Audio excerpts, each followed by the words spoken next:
नमस्ते। Astro Jyoti ray of light में आपका फिर से स्वागत है। आज के इस वीडियो में हम एक बहुत इंपॉर्टेंट ट्रांजिशन के बारे में बात करने वाले हैं, जो है जुपिटर का। जुपिटर का ट्रांजिशन टॉरस में हो गया है पूरा, अब वो जेमिनी में मूव हो रहे हैं। इससे पहले मैं आपको ये बता दूं कि आज का जो वीडियो होने वाला है, सारे प्रिडिक्शंस हम करने वाले हैं और जो इम्पैक्ट दिखाने वाले हैं हम, वो सारे के सारे आपके लग्न के राशि के हिसाब से होंगे। अब लग्न की राशि क्या होती है? वो वाली राशि जो आपके कुंडली में फर्स्ट हाउस में होती है। हम एक हर राशि के हिसाब से देखेंगे। मैं आपको दिखाती हूँ कि आपको अपनी कुंडली में उसको कैसे फाइंड आउट करना है। बृहस्पति देवता जहाँ पे बैठते हैं, सबसे इंपॉर्टेंट चीज आपको ये जाननी है कि वो आपको बहुत प्रोस्पेरिटी देंगे।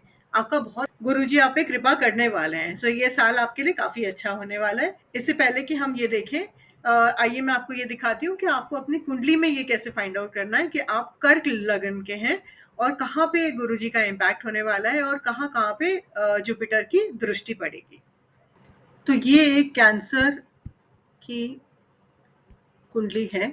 अगर आप ये देखेंगे, ये जो आपका पहला घर है, राइट, ये इसे कहते हैं लग्न हाउस।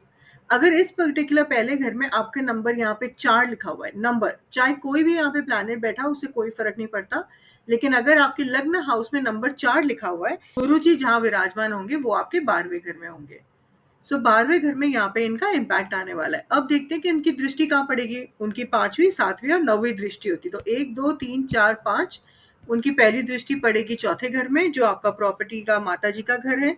दूसरी दृष्टि बनेगी उनकी 6 और 7 इस पर्टिकुलर घर में, जो आपका रोग, रिपु और ऋण का घर है। और आपकी 9वीं दृष्टि उनकी पड़ेगी यहाँ पे, जो आपके अनसर्टेन चेंजेस, अनसर्टेन रहस्यमय चीजें जो होती हैं उनके ऊपर डिपेंड करता है।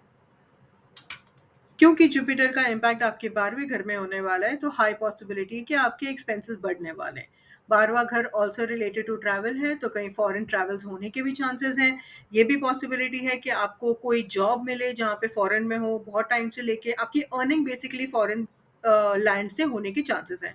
अगर आप कोई ऑनलाइन बिजनेस कर रहे हैं, तो आप वहाँ फॉरेन लैंड में एक्सपैंड करने की कोशिश करिए उसको, बिकॉज वहाँ से आपका हाई रेवेन्यू आने के चांसेस हैं। आपका रीलोकेशन भी हो सकता है। आपका अगर मन कर रहा है तो आपका कोई वीज़ा का काम अगर बहुत टाइम से अटका हुआ है तो वो आपका पूरा हो जाएगा। बहुत टाइम से अगर आपने किसी एमएनसी में अप्लाई करके रखा है, तो ये साल में जुपिटर की इस दिशा में आपको एमएनसी में जॉब लगने के भी चांसेस हैं।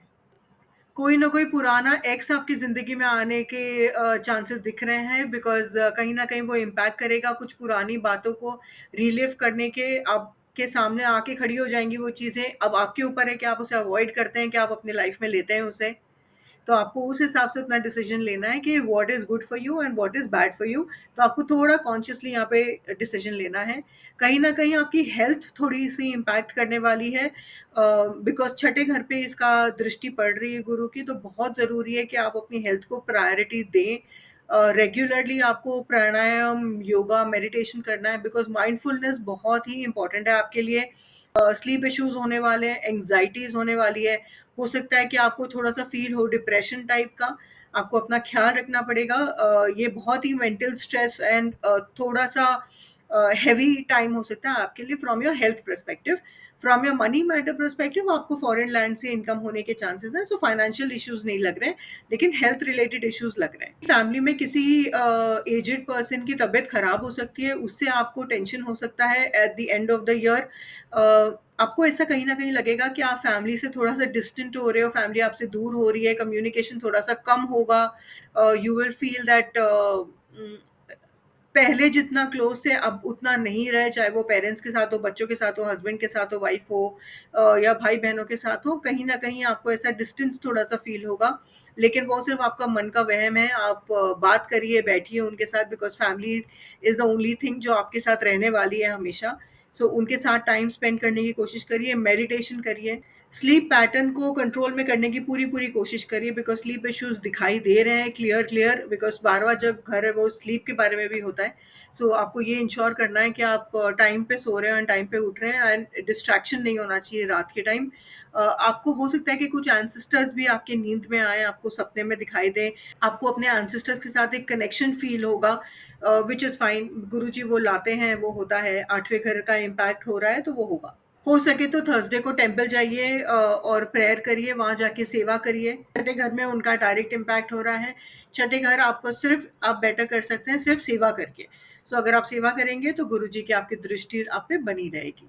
आपने अगर अभी तक सब्सक्राइब नहीं किया है तो हमारे YouTube channel astro Jyoti ray of light को ज़रूर सब्सक्राइब करिए और हमें मोटिवेट करिए। हम दोबारा मिलेंगे किसी और वीडियो में, तब तक ओम नमः शिवाय।